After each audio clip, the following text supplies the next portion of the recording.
سیدنا امام حسین کے بھائی مسلم بن عقیل کی شہادت۔ بسم اللہ الرحمن الرحیم۔ میر معاویہ کی وفات کے بعد کوفے والوں نے امام حسین کے پاس اپنے خط بھیجے جس میں یزید کی شکایات اور اس کے خلاف اپنی نصرت و تعاون اور حضرت حسین کے ہاتھ پر بیعت کرنے کا یقین دلایا گیا، اور چند وفود بھی حضرت امام حسین کے پاس پہنچی۔ حضرت سیدنا امام حسین نے حالات کا جائزہ لینے کے لیے مسلم بن عقیل کو کوفہ روانہ کیا، جو کہ آپ کے چچا زاد بھائی تھے۔ جناب مسلم بن عقیل کوفے پہنچ کر حالات و واقعات کا جائزہ لینے لگے، اور جیسے ہی کوئی نیا آدمی ملتا اس کو امام حسین کا خط پڑھ کر سناتے، جس کو سن کر سب پر گریہ طاری ہو جاتا۔ مسلم بن عقیل کے چند روز کے قیام سے یہ اندازہ ہو گیا کہ یہاں کے عام مسلمان یزید کی بیعت سے متنفر اور حضرت امام حسین کی بیعت کے لیے بے چین نظر آئے۔ آپ نے یہ دیکھ کر حضرت امام حسین رضی اللہ عنہ کے لیے بیعت لینی شروع کر دی۔ چند ہی روز میں صرف کوفہ سے 18,000 مسلمانوں نے امام حسین کے لیے بیعت کر لی، اور یہ سلسلہ روز بروز بڑھتا رہا۔ جناب مسلم بن عقیل کو یہ اطمینان تھا کہ حضرت سیدنا محمد حسین رضی اللہ تعالیٰ عنہ تشریف لائے تو بے شک پورا عراق ان کی اور حجاز کے لوگوں کے سر سے یزید کی مصیبت ٹل جائے گی۔ انہوں نے امام حسین کو وہاں آنے کی دعوت دی، مگر یہ خط لکھنے کے بعد حکم قضا قدر اس قدر حالات بدلنا شروع ہو گئے۔ یزید کی طرف سے نعمان بن بشیر کوفے کے حاکم تھے۔ ان کو جب یہ اطلاع ملی کہ مسلم بن عقیل حضرت سیدنا امام حسین کے لیے بیعت و خلافت لے رہے ہیں، لوگوں کو جمع کر کے ایک خطبہ دیا۔ عبداللہ بن مسلم بن سعید جو کہ بنو امیہ کا خلیفہ تھا، یہ خطبہ سن کر کھڑا ہوا اور بولا کہ جو حالات آپ کے سامنے ہیں ان کی اصلاح بغیر تشدد کے نہیں ہو سکتی، اور جو رائے آپ نے اختیار کی ہے یہ کمزور اور بزدلوں کی رائے ہے۔ نعمان بشیر نے جواب دیا، میں اللہ تعالیٰ کی اطاعت میں کمزور بزدل سمجھا جاؤں، یہ میرے لیے اس سے بہتر ہے کہ اس کی مصیبت میں دلیر و بہادر کہلاؤں۔ یہ دیکھ کر خود عبداللہ بن مسلم نے براہ راست ایک خط یزید کو بھیج دیا، جس میں مسلم بن عقیل کے آنے اور حضرت حسین کے لیے بیعت لینے کا واقعہ ذکر کر کے لکھا کہ اگر تمہیں کوفے کی ضرورت ہے اور اس کو اپنے قبضے میں رکھنا چاہتے ہو تو یہاں کے لیے کسی آدمی کو فوراً بھیجو جو آپ کے احکام کو قوت کے ساتھ نافذ کر سکے۔ موجودہ حاکم نعمان بن بشیر مانو کمزور ہیں یا قصداً کمزوری کا معاملہ کر رہے ہیں۔ یزید نے کوفے کی امارات پر عبید اللہ بن زیاد کو مقرر کر دیا۔ یزید کا خط ملتے ہی ابن زیاد فوراً کوفے جانے کا عزم کر لیا۔ ادھر کوفہ کے لوگ امام حسین کو نہیں پہچانتے تھے۔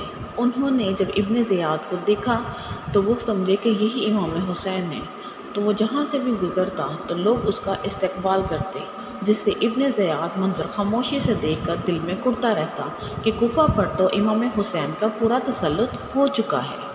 اگلے ہی روز ابن زیاد نے اہل کوفہ کو جمع کر کے ایک تقریر کی جس میں کہا، امیر المومنین نے مجھے تمہارے شہر کا حاکم بنایا ہے اور یہ حکم دیا ہے کہ تم میں جو شخص مظلوم ہو اس کے ساتھ انصاف کیا جائے، اور جو اپنے حق سے محروم کر دیا گیا ہے اسی کو حق دیا جائے۔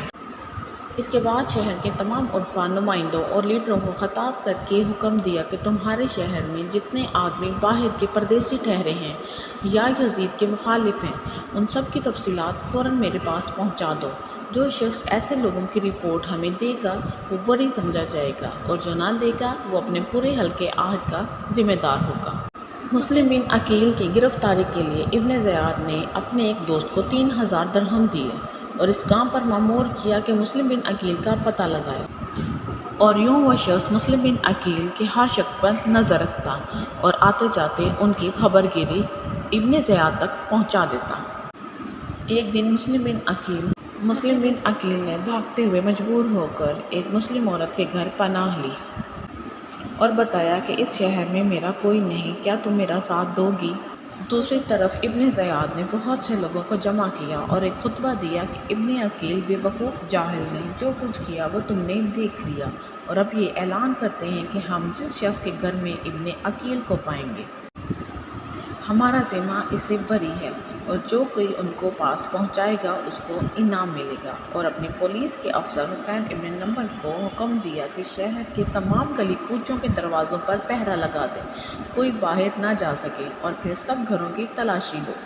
اس تلاشی کے درمیان جب اس عورت کے لڑکے بلال نے یہ محسوس کیا کہ بالآخر وہ ہمارے گھر سے گرفتار کیے جائیں گے تو اس نے خود ہی مخبری کر دی۔ لہٰذا 70 سپاہی مسلم بن عقیل کو گرفتار کرنے کے لیے اس گھر کے دروازے پہ پہنچ گئے۔ مسلم بن عقیل نے تنہا ان لوگوں کا مقابلہ کیا۔ ان 70 سپاہیوں کا مقابلہ کرتے ہوئے آپ زخموں سے چور چور ہو گئے اور بالآخر گرفتار کر لیے گئے۔ ابن زیاد نے کہا، اے مسلم، تو نے بڑا ظلم کیا کہ مسلمانوں کا نظم مستحکم اور ایک کلمہ تھا، سب ایک امام کے تابع تھے۔